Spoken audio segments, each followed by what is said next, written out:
개인은 배운 대로 해야 됩니다. 네. 시장이 어떻게 이렇게 중요한 게 배운 대로 해야 됩니다. 네. 주식 투자는 금리가 높은 데 가서 매매하는 거죠. 투자는 높은 데 가서 하는 겁니다. 네. 그러니까 미국하고 우리나라를 비교했을 때 금리가 높은 건 미국입니다. 네.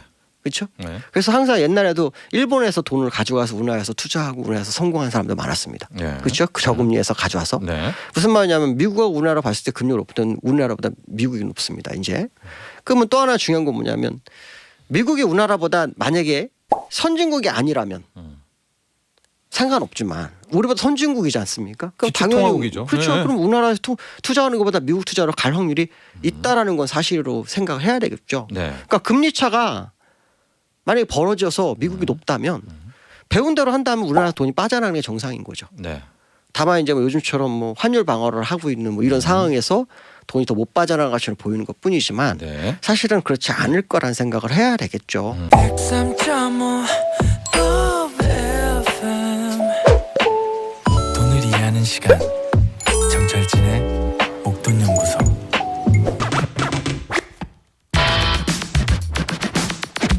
(41년) 만에 최악의 물가 상승률, 극심한 변동성에 기록적인 하락장. 자, 이제 바닥일까? 반등을 시작하는 건가? 아니면 또? 자, 글로벌 주식시장을 전망해봅니다. 특집 글로벌 증시연구소 김동섭 시황 전문가와 함께 이야기 나눠봅니다. 네, 김동섭 전문가 스튜디오에 나와 계십니다. 안녕하십니까? 네, 안녕하세요. 네, 우리 0496번이며 이번 주 글로벌 증시 특집이라고 해서 오늘도 찾아왔습니다. 김동섭 전문가님, 머니투데이에서도 잘 보고 있습니다. 또 이렇게 응원 문자를 보내주셨고요. 제가 앞서 짧게 소개를 했지만은 우리가 2011년, 12년에 정철진의 스마트 경제라는 시즌 네. 1 프로가 있었죠. 그때 있었죠. 네, 그때 우리 김동섭 이사께서 매일 시황을 담당해 매일 주셨습니다. 했었죠. 네, 네. 매일 시황을 담당해 주셨습니다. 앞서 이제 스마트 경제를 들으셨던 분들도 여기 이제 그때의 추억을, 그리고 바야흐로 저희가 한 8년 동안을 이제 쉰 거죠. 스마트 쉬었죠. 경제가 예, 없어졌다가 그렇죠. 목돈 연구소로 다시 부활을 네. 했고요. 옛날 원년 멤버였던 김동섭 이사를 다시 모시고 지금 오늘 특집을 진행하려고 합니다. 먼저 총평을 한번 들어보고 싶습니다. 이제 7월 FOMC 회의 0.75% 포인트 인상, 그다음 제롬 파월의 말 이후에 지금 이틀 갑자기 올랐죠. 다른 네. 분위기 한번 좀 쭉 분석 좀 해주실래요? 일단 이제 미국 시장의 그 과거부터 지금까지 특징은요. 네. 다른 거 없어요. 악재가 나올 것 같으면 사전에 그 악재를 시장에다가 쭉 미리 깔아주죠. 네. 그래서 이제 시장 분위기가 그거 그 예상된 게 나오면 다 알고 있던 사실이야 네. 하고 이렇게 지나가는 게 항상 미국 시장의 특징이었어요. 네. 그래서 지난번에 이제 시장의 화두는 뭐였냐면 소비자 물가 지수가 9.1이 한번 나온 적이 있었어요. 네. 9.1이 나오면서 시장에서 어떤 얘기가 오가였냐면 이번에 금리 인상을 울트라 스텝을 갈 수도 있다. 한 이틀간 그랬죠. 예. 네. 그래서 실제로 시카고 상품 선물 거래소에서는 네. 1% 상승 가능성이요. 확률이 80%였어요. 네.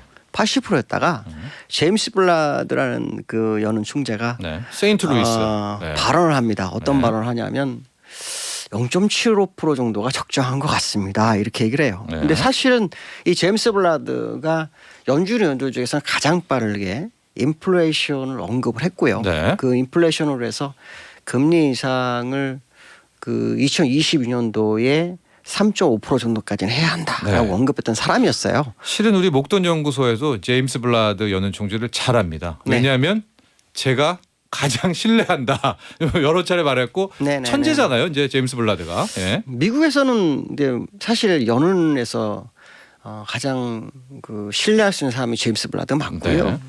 그 다음에 그 외부 학자로서는 레리 서머스 두 명이죠. 네. 근데 그들이 이제 인플레이션을 언급했었는데 사실은 이 금리 인상을 저는 이번에 1% 하기를 바랬어요. 예. 이유는 그 시장에는 금리를 올리는 거에 있어서 미국은 항상 선제 대응을 했었어요. 예. 근데 이번에 미국은 선제 대응을 전혀 안 했어요. 경제는 선제 대응이거든요. 그래서 네. 1%를 올리고 다음에 0.75를 올리고 그 다음에 0.5를 올리면서 점점 떨어지면서 시장에 안정감을 주는 게 좋은데 네. 자꾸 불안하게 0.5 할 거야 0.75 할 거야 요 불안감을 시장에 준다는 거죠. 그 자체적으로 사실 시장에 굉장히 도움이 안 된다. 네. 근데 이제 그 부분이 사실 연준이 제가 볼 때 실패한 케이스다라고 보고 있고요. 다만 이번에 이제 금리 인상 0.75였는데 미국이 급등을 했어요. 네. 이게 굉장히 아이러니한 거죠. 예. 이게 뭐냐면 이제 미국 시장에서 제롬 파월이 그 금리 인상에 대한 조절 가능성을 언급했다라는 게 상당히 컸는데 네. 제가 볼 때는 이게 조절이 만만치 않아요. 왜냐하면 인플레이션이 잡히려면 시간이 상당히 많이 필요하거든요. 네. 그러니까 지금 상황으로서는 인플레이션 잡힐지 안 잡힐지도 모호한 상태에서 경기 침체가 없다라는 식으로 부인을 했어요. 그게 미국 시장을 이제 환호하게 했거든요. 네. 근데 저는 이 미국 시장을 보면서 느낀 게 뭐냐면 맨날 제롬 파월이 립서비스 하는 게 속으면서도 왜 저거는 자꾸 시장을 환호할까. 네. 이게 이제 뭐냐면 약세장의 특징이에요. 네. 시장이 하락 추세에 있을 때 약세장이 오면 그 약세장에서는 좋은 재료만 보려고 해요. 네. 오르고 싶으니까. 예. 네. 악재를 외면을 해요. 네. 근데 이게 왜 이런 현상이 나타나냐면 이 시장은 이제 이 진입 순서가 있어요. 투자가들도 제일 빨리 진입한 사람이 있고 나중에 진입한 사람, 그 다음에 진입한 사람도 있거든요. 네. 그들이 빠져나갈 때 맨 마지막에 못 빠져나간 사람들이 빠져나갈 때 바라는 건 뭐냐면 반등이에요. 네. 그 반등일 때 항상 악재를 외면하고 호재를 주죠. 그러니까 네. 어저께 같은 경우에도 보시면 GDP 성장률 2분기 연속으로 안 좋았잖아요. 네. 근데 시장에서는 전 분기보다는 좋아졌어. 네. 근데 사실은 그게 경기 침체 시그널이거든요. 네. 두 분기 연속으로 침체가 되면 마이너스가 뜬 거죠. 그걸 인정을 안 해요. 네. 예를 들어서 마이크로소프트사나 무슨 뭐 알파벳 같은 기업들 실적 나온 거 보면은 안 좋아요. 네. 그러나 최악은 아니다. 이런 식이죠. 네. 그것보다는 핵심 부서 실적 좋다. 뭐 이런 식으로 해석을 해요. 그러니까 악재를 외면하니까 이제 상방을 보시거나 물량을 가지고 계신 입장에서는 다행이죠. 근데 하방을 보시는 분 입장에서는 굉장히 부담스럽죠. 왜냐하면은 시장에 나오는 재료와 시장이 다르게 가는 그런 모습이 좀 있으니까요. 실질적으로 요즘 국내 개인도 인버스, 곧버스, 네. 이제 숏이라고 하죠. 네. 떨어진다 쪽에 많이 베팅을 또 많이 하고 베팅하고 있습니다. 예, 예, 있다고 하더라고요. 예. 그러니까 그런 분들은 좀 당황하겠어요. 당황할 수밖에 없죠. 네. 왜냐하면 공부를 이제 주식시장은 공부를 많이 하잖아요. 네. 공부를 한 거에 의하면 분명히 악재가 나오면 시장은 내려가야 되는 거고 네. 호재가 올라오면 올라가야 되는데 악재가 만연한 시장에서 반등을 하면 사실 공부하는 사람 입장에서는 당황스러운 건 사실이라고 봐야 되겠죠. 그럼 이건 어떻게 결말이 나나요? 저는 지금 상승은 네. 그 시장 투자가들에게 나갈 기회를 주고 있는 거다. 어. 그렇게 판단하고 있어요. 예. 왜냐하면 미국의 인플레이션이 그 작년에 제가 이제 머니투데이 방송에 있을 때 네. 방송을 하면서 뭐냐면 작년에 초에 금리 인상을 해야 한다고 제가 주문을 방송에서 굉장히 많이 했어요. 네. 근데 작년 한 해 동안 금리 인상을 안 했단 말이에요. 그게 지금에 와서 터졌어요. 네. 인플레가 터지죠. 이제 인플레이션 그러니까 금리 인상을 안 했죠. 인플레이션이 터졌죠. 인플레이션이 사실은 하루아침에 터지지가 않아요. 네. 쌓였다 터지는 거거든요. 네. 그거는 한번 터지게 되면 한번 내려오기가 굉장히 힘들어요. 그러니까 1970년대 때 미국에서 이 인플레이션 한번 터져가지고 네. 막 금리를 하루에 한 번에 막 2% 3%씩 올린 적도 많았어요. 네. 10%대까지 한 방에 가버리기도 했는데요. 그거에 비하면 지금 사실은 미국의 이 금리 인상 대응이 굉장히 선제 대응을 못했고 네. 뒤처지고 있다고 판단하고 있고요. 그래서 미국은 뭐 이렇게 금리 올려도 인플레이션 잡을 거라는 생각을 하는 것 같아요. 아마 쉽지 않을 거다. 고 인플레이션은 상당히 지속될 수 있기 때문에 연준의 판단 미스가 시장에 굉장히 어렵게 온다. 근데 이거를 시장에서는 어떻게 생각하는 거냐면 시장이 반등을 원하는 누군가는 그걸 네. 이용하고 있다. 네. 이 정도로 해석하시면 될 것 같아요. 그럼 우리가 뭐 경제 주식 용어로 지금 베어마켓 랠리가 진행 중이다. 네. 이 정도로 보면 될까요? 그 약세장 정도로 봐야 속에서 되죠. 상승. 네. 예를 들어서 지금 뭐 미국 차트를 제가 뭐 한번 보면 뭐 차트 볼까요? 차트 한번 보면요. 예. 예. 준비된 게 사실은 있나요? 예. 네. 네. 지금 여기 이게 월봉이에요. 월봉. 다우지수 월봉 차트입니다. 네. 일목균형표로 이렇게 쭉 그려놓은 건데요. 네. 이 차트를 보면은 지금 이번 달에 양봉이 나왔어요. 네. 근데 이 양봉이 중요한 게 아니라 이게 패턴이 있어요. 캔들에. 그 이번에 양봉이잖아요. 이번 네. 달에 오늘이 이제 끝나는 날인데 네. 지난달에 음봉이었어요. 그 전달에 양봉이었어요. 네. 그 전달에 음봉이었어요. 그 전달에 양봉이었어요. 네, 그 네. 음봉이에요. 그럼 네. 다음 달에 이제 뭐가 될 거냐 되게 궁금한 거잖아요. 네. 그럼 추세선을 쭉 우하향으로 긋고 있기 때문에 추세가 전환이 된 거라고 보지는 않아요. 그러니까 그러니까 추세가 전환되기 위해서는 시장의 이슈가 싹 다 바뀌어야 돼요. 네. 뭐냐면 지금 뭐 인플레이션이라든가 뭐 이런 게 없어야 되는 거고. 인플레겠죠. 하나만 그렇죠. 따지자면. 인플레이션도 없어야 되는 거고 인플레이션 없어서 금리 인상도 없어야 되는 거예요. 제가 이제 말씀드리고 싶은 건 뭐냐면 시장을 상승시키는 것은 유동성의 투입이었는데 네. 그 유동성을 회수하는 지금 시장의 모습에서 네. 추세 전환을 하려면 도대체 이 유동성 회수보다 더 큰 이슈가 뭐겠냐 이걸 물어봐야 되는 거거든요. 네. 그러니까 기술적으로는 그게 안 되는 거예요. 그래서 사실은 이 6개월 전에 있는 저 위에 음봉 양봉에 있는 고점 부분이 있어요. 네. 작년 그 한 8, 9월부터 그때 한 폭이 한 8% 7%씩 되거든요. 네.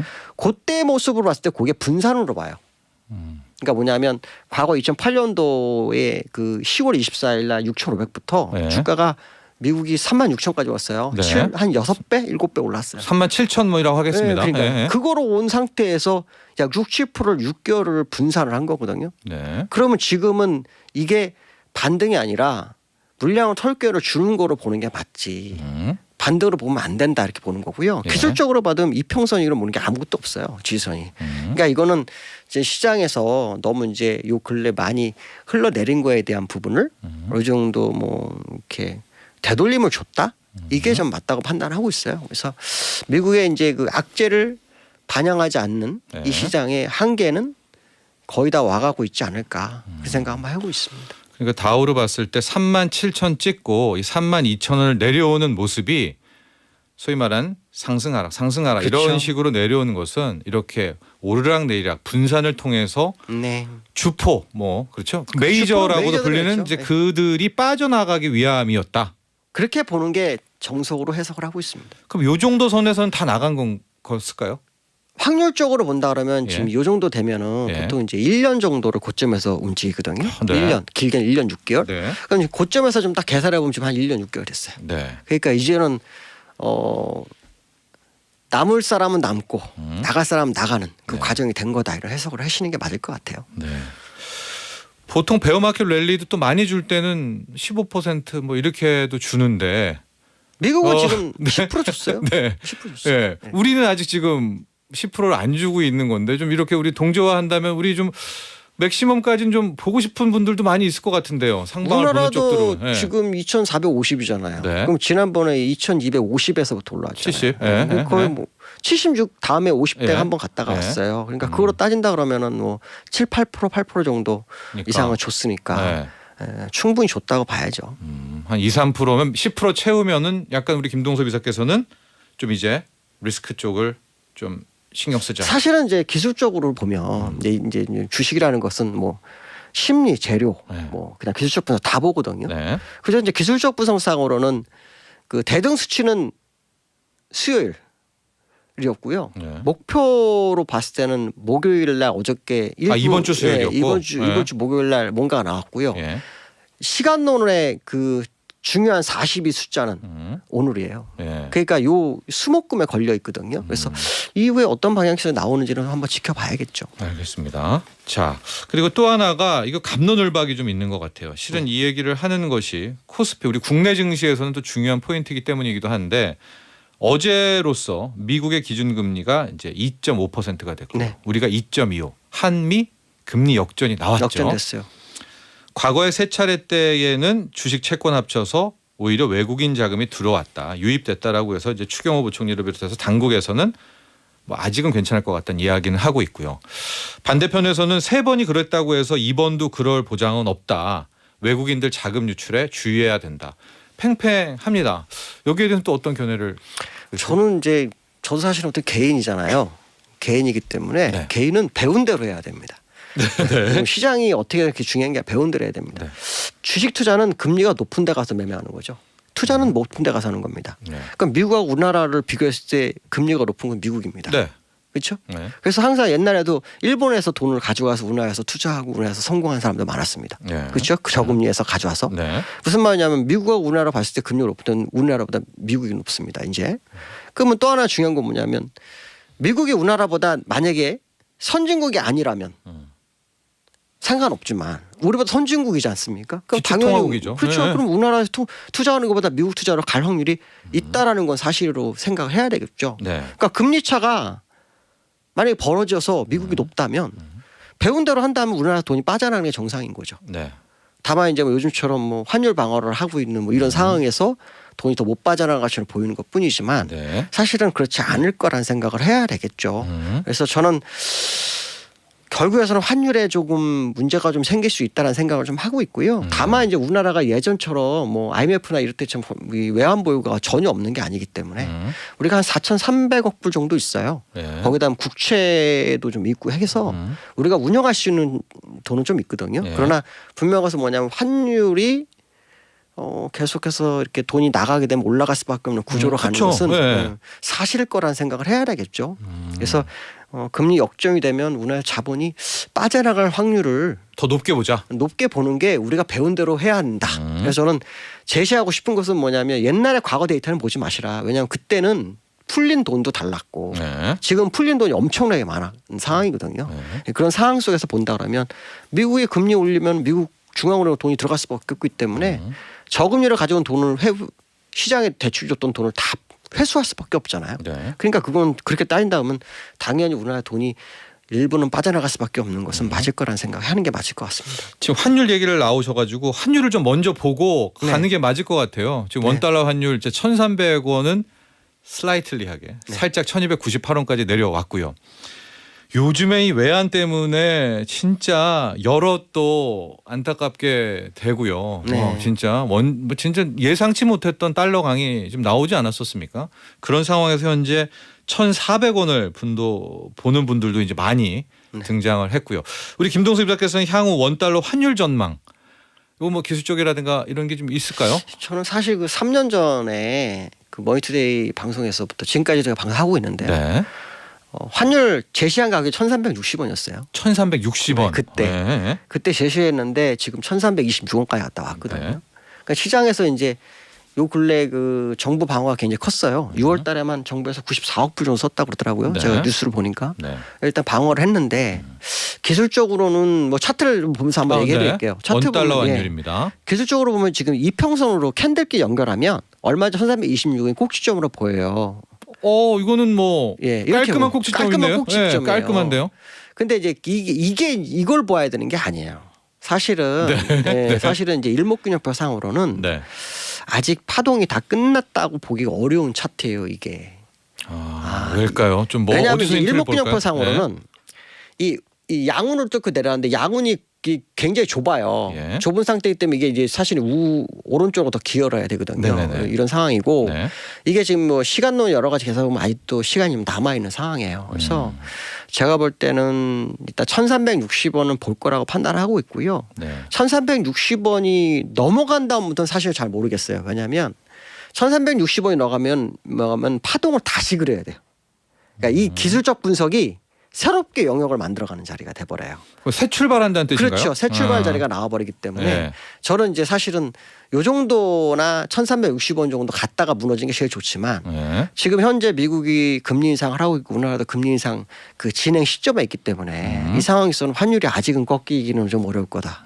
아직은 꺾이기 어려울 거라 판단하고 있고요. 네. 그리고 원래 이게 기술적 분석도요. 이게 내려올 때는 쌍대라 그래가지고 장대 양봉 후에 음봉이 나오면 떨어지게 돼 있어요. 그 이렇게 크기가 똑같이 나오죠. 네, 크게 네. 나오죠. 네. 과거에 여기 요 앞에도 있고 요 중간에도 있고 다 그렇잖아요. 네. 고점 찍고 나올 때 지금은 고점 시그널이 없는 거죠. 그러니까 현재로 봤을 때는 100% 믿기에는 좀 부담스럽다 이렇게 봐야 되겠죠. 뭐 일목균형표가 워낙 어렵지만은 청취자분들이 이제 좀 새롭게 보는 것이어서 제가 아주 간략하게 네. 설명을 해드리면 보통 이제 일목균형표는 저 빨간색 양운을 뚫고 내려오죠. 내려오죠. 네, 하고 지나가 음운을 뚫고 버렸어요, 올라가죠. 네. 그러니까 여기에서 지금 보기에는 급격하게 떨어질 가능성은 낮잖아요. 현재로서는 그러니까 낮죠. 현재로서는 낮으니까 저만큼을 밀. 그럼 오히려 김동기 소비자께서는 더 옆으로 와서 저 음운에 파란색의 저 뼈 쪽 튀어나온 그 위에서 한번 1,360원을 그래 나올 수 있죠. 만날 그렇게 수 있다. 계산하고 수 있기 때문에 네. 시간적으로 아직도 한 8, 9개월은 남아 있는 거예요. 자 그렇다면 지금 나오는 2,300원 이탈이 일종의 휩소 정도라면 최근 들어온 2조 원대 오늘 사면 아마 2조 원이 될 것 같은데요. 이 외국인 자금은 뭡니까? 그거는 사실은 삼성전자에 네. 들어온 자금이에요. 삼성전자에 많이 들어왔어요. 요 근래 한 2, 3일 동안 삼성전자에 덜 들어왔고요. 예. 그전에 다 삼성전자에 들어왔어요. 삼성전자에 들어오는데 그 자금은 기존의 외국인 자금이라고 안 봐요. 개인적으로는. 왜 그러냐면 네. 삼성전자 차트를 한번 좀 볼 네. 수 있을까요? 네. 왜냐하면 삼성전자 키포인트예요, 돈이. 네. 삼성전자 왜 이제 제가 여기 요즘에 표시를 하나 해놨어요. 네. 표시가 없었네요. 6월 13일 자리가 요 자리거든요. 어디죠? 예, 여기냐 어디냐면 여기 55,700원 바닥 찍은 자리에서 네네. 왼쪽으로 과거로 한 3주 정도 가면은 네. 이게 음봉이 이렇게 하나 이렇게 개파락 떨어진 자리가 있어요. 예예예. 그 자리에 제가 이렇게 수평으로 선 하나 거놨잖아요. 선아 쭉 보시면 그 위에 네. 갭이라고 해서 공간이 네. 하나 보이시죠, 예, 여러분들? 거기에 그 주황선 제가 위에 주황색으로 수평으로 선 하나 걷고 네. 이제 수직선으로 선 하나 딱 그었어요. 네네. 요걸 이제 확인하시라고 하는 건데 이렇게 보여주면 제가 이제 아는데 네네. 왜냐하면 이거 거기입니다. 뭐냐면 거기. 예. 그 첫 번째 자리에 이 개파락된 자리에서부터 네. 요 수직선이 그은 요 자리까지 정확하게 외국인이 얼마를 팔았냐면 그 전에도 팔았지만 그때만 파는 게 네. 물량이 4천만 주예요. 4천만 주. 삼성전자 4천만 주 4천만 주 팔았다. 팔았어요. 네. 그리고 여기 제가 수익성군 올해 양봉 세워가지고 지금 횡보하고 있는 요 자리 있죠. 네. 여기서 들어온 외국인은 음. 1,100만 주가 들어왔어요. 1,150만 주 들어왔어요. 안 맞네요, 일단. 안 판도와 맞죠. 상계. 그러면 이제 네. 한번 생각해 보세요. 아무리 돈이 많아도 아무리 정말 이 매매를 좀 이상하게 해더라도 있잖아요. 네. 약 5천 원 정도의 갭을 2,800만 주의 손해를 보고 지금 사서 제자리로 갖다 놨어요. 네. 그러면 지금 이거 들어온 외국인이 기존에 매도했던 외국인이라고 인정해야 될까요? 그러니까 주체가 다르다. 다를 확률이 높아요. 그러면 지금 기존에 매도했던 사람 입장에서는 지금 손실이 나고 있기 때문에 예. 이 위로 가는 게 만만치 않죠. 그러니까 새로 들어온 사람은 쇼커버리는 원할지 모르겠죠. 매도한 거를. 근데 재미난 게 뭐냐면 공매도 대차 거래를 보면 요 가격, 요 수평구간 고점까지 다시 올라왔을 때 네. 9,200만 주까지 줄었었어요. 네. 그랬다가 다시 9,700만 주로 다시 갔어요. 그러면 뭐예요? 지금 들어온 외국인은 예. 기존에 매도한 외국인이 아니라는 거죠. 그러니까 지금 현재 2조 들어온 걸 믿으면 안 된다. 또 왜 하나는 들어왔을까요, 그럼 그 이조는? 뭐 이거는 아무래도 시장 방어에 대한 뭐 개인적 어떤 생각이 있는 것 같다는 생각이 드는데 네. 중요한 것은 이런 거예요. 네. 외국인들이 지금 들어오는 게 맞을까에 대한 거를 한번 제가 논리적으로 한번 설명할게요. 네, 네. 외국인들은요 절대 손해보는 장사를 안 해요. 그렇죠. 절대 손해보면 안 돼. 근데 외국인이 그러면 언제부터 팔았냐? 과거로 들어가면 2020년도부터 팔아요. 네. 2020년도 2200부터 1450 코로나 터졌을 때까지 계속 팔아요. 네. 그리고 주가가 올라오면서 계속 팔아요. 네. 어디까지 보면 2470까지 팔아요. 2470에서 2020년도 11월 1일 날 3조 6천억이 삼성전자에 들어오면서 삼성전자를 날려서 1000포인트를 올려요. 네. 그리고 거기서부터 3300부터 계속 팔았어요. 지금까지요. 그럼요. 네. 그러면 지금 이 자리 2400에서 그들이 들어올 자리냐라고 본다면 들어올 자리일까요? 아니죠. 평단가를 계산해도 예. 더 밑에 가서 들어와야 되는 거예요. 그러니까 지금에 들어온 거는 어떻게 보면 환율이 방어될 거를 알고 있었던 누군가가 예. 삼성전자를 조절해서 들어온 거다. 이렇게밖에 해석이 안 됩니다. 그러니까 지금 그런데 들어온 이제, 거는 예. 그러니까 실질적으로 시장을 이끌어갈 그 외국인이라 보기에는 굉장히 부담스러운 외국인일 거다. 그 얘기를 해드리고 싶습니다. 그런데 이제 그렇게 우리가 이제 전망을 하셨지만 네네네. 환율이 이제 1,280원 네. 또 1,270원까지 가고 외국인도 매수가 더 들어온다. 이렇게 되면 그 다음엔 우리는 스탠스를 어떻게 취해야 되나요? 만약에 환율이 1,270원 밑으로 간다? 그러면 1,270원으로 보시면 안 되고요. 예.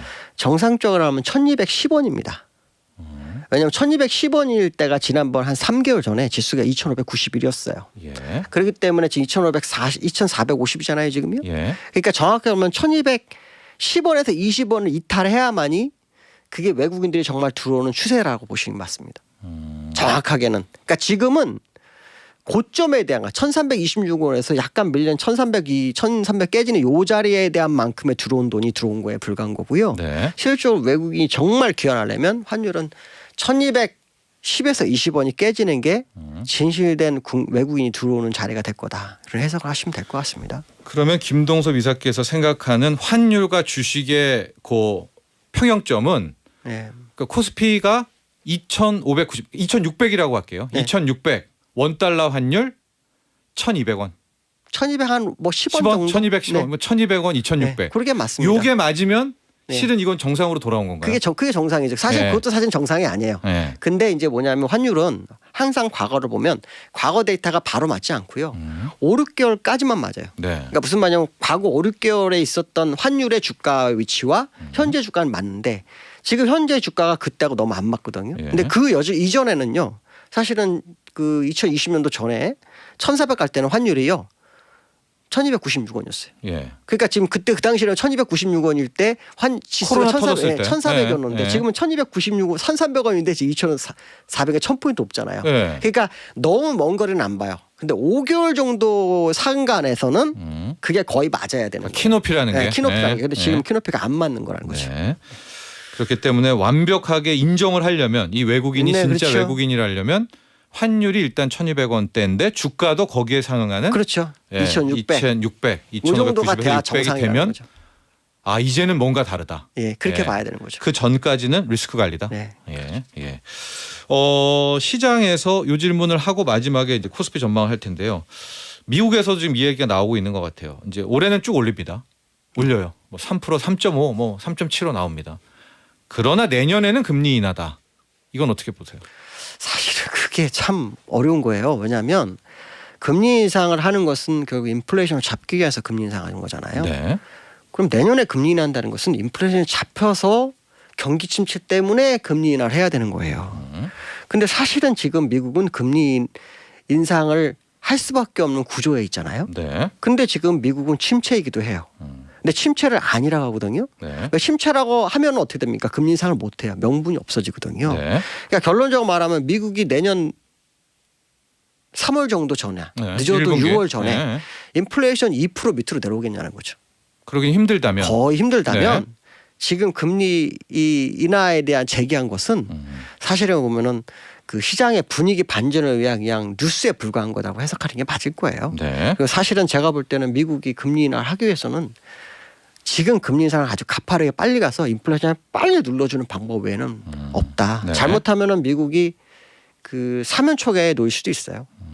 고인플레이션 속에서 침체를 유지하는 상황. 예. 특히 이번에 아시면 장단기 금리 역전돼 있거든요. 예. 또 GDP 성장률이 2분기 연속 마이너스란 네. 말이에요. 이거를 본다면 지금 미국은 연준이 실기를 하고 있는 상황으로 해석해야 되고 연준은 그 와중에서 지수는 방어하고 싶은 상황인 거고 네. 이렇게 보시면 될 것 같습니다. 알겠습니다. 인플레는 계속될 거기 때문에 네. 여기에서 지금 금리 인하를 논하는 게 굉장히 성급하다. 자, 이게 전 세계적인 이야기였었고요. 마지막으로는 우리 코스피로 좀 이야기를 맞춰야 될 것 같습니다. 이제 데드캣 바운스는 아닌 걸로. 왜냐하면 지금 5% 네. 이상은 올라갔으니까. 그렇죠. 베어마켓 랠리라면 어디까지? 혹은 아예 추세 전환은 안 되느냐? 이런 질문도 좀 많이 나오고 있습니다. 시장은 추세 전환하는 얘기를 원하죠. 그렇겠죠. 네, 그건 당연한 겁니다. 근데 중요한 건 추세 전환이 되려면 제가 시황을 한 18년을 했어요. 네. 시황을 18년 했는데 공통점이 있어요. 시장의 이슈가 바뀌어야 돼요. 네.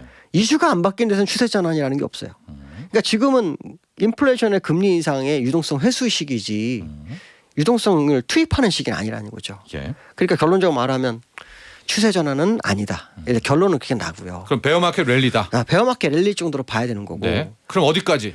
저는 사실은 제가 왜 29일 날 나왔는지 모르겠는데 네, 29일 날 나왔는지 모르겠는데 네. 기술적으로는 사실 요 근처가 굉장히 어려워요. 네, 요 근처에서 예. 그 끝을 볼 수도 있는 자리다라 보고 있고요. 예. 그다음에 특히 요번에 올라올 때 너무 안타까운 건 뭐냐. 갭 상승이 네. 스트레이트 4개가 나왔어요. 이런 경우는 없어요. 네. 짧은 순간에 스트레이트 4개는 다 메우게 돼 있어요. 그래서 저는 좁은 박스권이 다시 형성될 거로 해석을 하고 있고요. 예.